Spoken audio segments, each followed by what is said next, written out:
कोई अपनी थाली में 56 भोग लगाकर शंकर को लगाने दो। कोई अपनी थाली में हीरा पन्ना लाकर शंकर को चढ़ाने दो। पर आप किसी से कर्जा कर नहीं, किसी का धन लेकर नहीं, किसी का दिल दुखा कर नहीं। शिव पुराण कहती आपके पास में अगर चंदन है तो चढ़ा दो। चंदन की भी अपनी सामर्थ्यता नहीं हो तो कहीं भस्म मिल जाए राख, वो भस्म भी अगर शंकर को चढ़ाओगे तो चंदन से प्रबल है।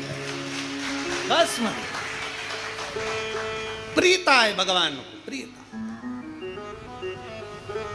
कई लोग कहते हैं भगवान गुरुजी हम शंकर जी को क्या चढ़ाएं? हमने कहा जल चढ़ाओ। तो क्या जल लेने के लिए घर जाना पड़ता है? तो फिर हमारे पास तो वो भी लेने के लिए घर पर से हमारे पास पात्र नहीं, हम क्या करें? हमने कहा शंकर के मंदिर चली जा, 3 बार ताली बजा दे। उसने कहा ताली भी नहीं बजाए तो हमने कहा मुख से बम बम बोल दे, उतना ही बहुत।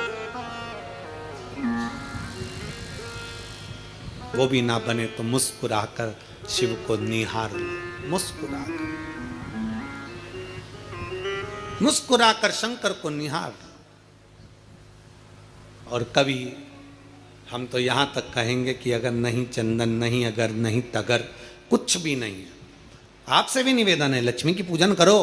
तुम्हारे पास में सब सामान हो चढ़ा दो।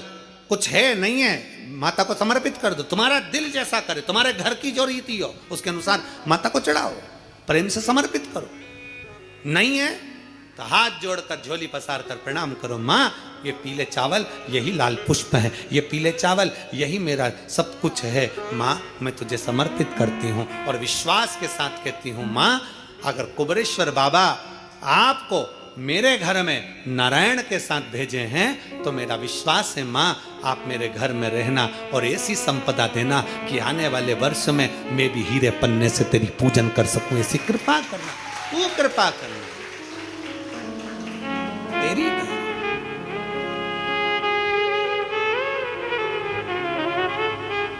अब हमारी आदत क्या हो गई? मार्केट में सीताफल बिक रहा है, मार्केट में गन्ना बिक रहा है, मार्केट में बहुत सारी पूजन की सामग्री बिक रही है। हमारे मन में आया, हमने किसी को खरीदते हुए देखा था सीताफल, मतलब लक्ष्मी जी को सीताफल भी चढ़ाना चाहिए। हमने उसको खरीदते हुए गन्ना देखा, मतलब गन्ना भी चढ़ाना चाहिए। लक्ष्मी जी को मैंने खरीदते हुए ये देखा, मतलब ये भी चढ़ाना चाहिए। लक्ष्मी जी को मैंने चढ़ाते हुए लोगों से सोने के सिक्के देखे, मतलब ये भी चढ़ाना चाहिए। मैंने लक्ष्मी जी को चढ़ाते हुए चांदी के सिक्के देखे, मतलब ये भी चढ़ाना चाहिए। मैंने लक्ष्मी जी को चढ़ाने के लिए ये देखा, वो भी चढ़ाना चाहिए। घर में सामर्थ्यता नहीं है और कर जा कर तुम सामान लेकर माता लक्ष्मी को चढ़ाओ, लक्ष्मी जी कभी प्रसन्न नहीं होगी। लक्ष्मी कहती है कि तेरे दिल से तू मुझे जैसा रिझा सकता है वैसे रिझाना। अगर तू केवल दीप लगा देगा ना उतने में मैं भी खुश हो जाऊंगी और तेरा भंडार भर कर चली जाऊंगी, भंडार भर।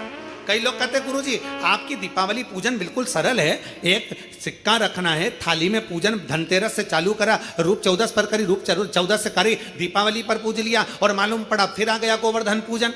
दीपावली का दूसरा दिन, खजाने का दिन, पड़वा का दिन, उस दिन फिर पूजन का विधान। तो हमारा शास्त्र कहता है दूसरे दिन जब पूजन करो पाटा जैसा कि लगा रहने दो, जैसा कपड़ा बिछा रहने दो, जैसी थाली रखी वैसे रखे रहने दो। और गोवर्धन पूजन वाले दिन भगवान गोवर्धन नाथ जी का नाम लेकर माता लक्ष्मी का स्मरण कर फिर 2 दिए लगाना है। 2 दीप, अब की बार तेल का दीप नहीं आएगा, दोनों दिए घी के लगेंगे और दोनों ओर लगेंगे, लक्ष्मी जी के सीधे हाथ पर भी और उल्टे हाथ पर भी। घी का दिया लगा दो, अखंड नहीं लगेगा, थोड़ी देर के लिए लगाना है और लगाकर उन्हीं दीप को लगाकर माता की पूजन कर लो। गोवर्धन पूजन वाले दिन, पड़वा के दिन जैसी पूजन रोज करी वैसी की वैसी चंदन रोली मोली हल्दी जो भी है वो चढ़ाकर पूजन करो। केवल एक कमल गट्टा, एक हल्दी की गठान और एक कमरबेल का टुकड़ा समर्पित कर भाव से प्रेम से भोग लगाकर आरती कर लो। वही 2 दिए से जो रखे हैं उन्हीं 2 दिए से आरती कर लीजिए और माता को प्रार्थना कर अपने घर में रखिए। फिर माता का स्मरण कर झोली पसार कर प्रणाम करो। माँ तू कृपा करने वाली, ये सारी पूजन जितने दिन की कर रहे हो सब शाम के समय करिए, प्रदोष काल में शाम के समय। दीपावली पूजन का मुहूर्त देख लो, रात का हो तो रात का समय देखकर आराम से करो, पर बाकी की जितनी पूजन 4 दिन की सब प्रदोष काल में करो, सब प्रदोष काल। और माँ से प्रार्थना कर माता को नमन कर भाव से निवेदन